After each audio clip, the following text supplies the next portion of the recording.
2014 has been an interesting year for capital markets and economies generally.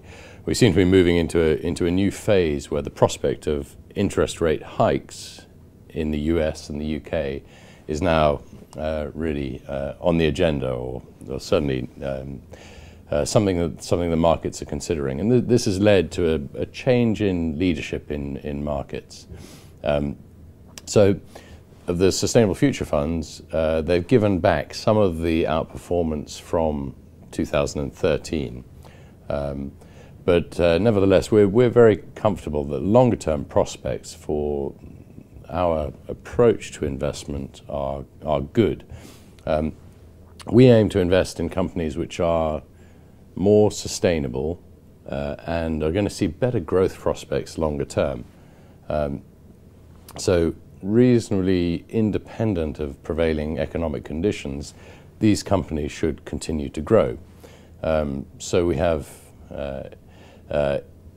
themes running through our funds around climate change and energy efficiency, quality of life. These are companies involved in healthcare and education.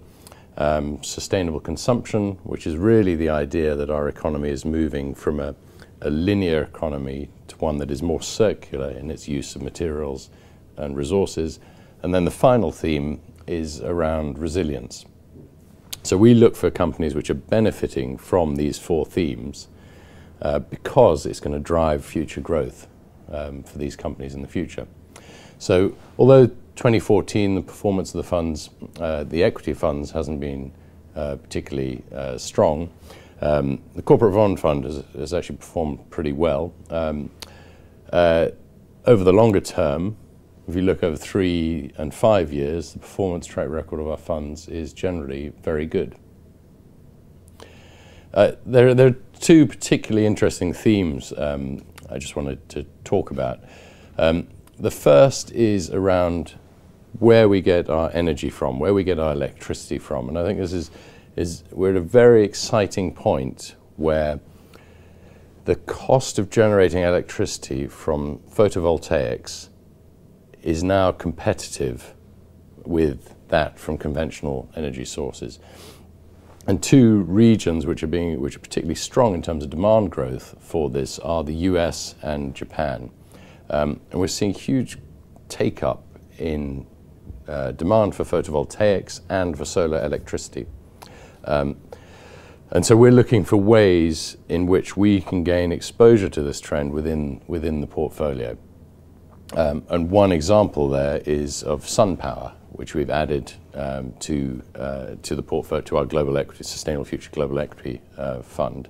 And sun power develops, owns, and operates photovoltaic power generation. So it's exposed to all elements of the value chain, which is where we feel there's the most value to be generated for investors.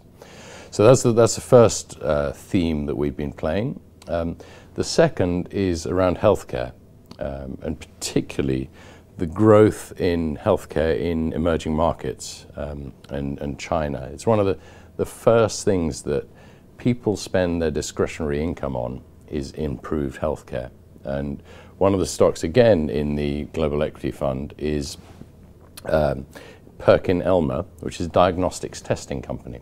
And you take a prick of blood from a baby at birth, and it gives you diagnostics about that child's condition, and it tests for various genetic disorders and different conditions. Now, in the US, that tests for about over a dozen different conditions. In China, it's 1 or 2. So we see huge growth as countries increase their discretionary income and ability to pay for greater number of diagnostic tests, which helps to improve quality of life and meet unmet medical needs. So those are two really important themes. And stocks which we've added to the portfolio over the past few months. Just because it's a sort of slightly topical, given the launch of Apple's iWatch and new iPhone 6, which happened recently.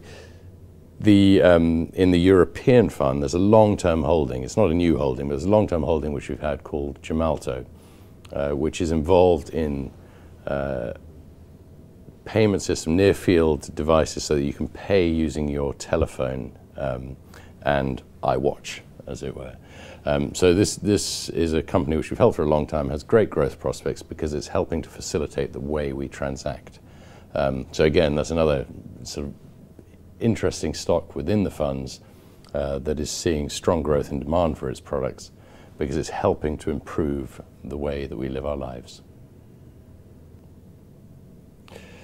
For the rest of 2014, in terms of economics, we expect to get more clarity in terms of when interest rates will finally rise and what happens with quantitative easing.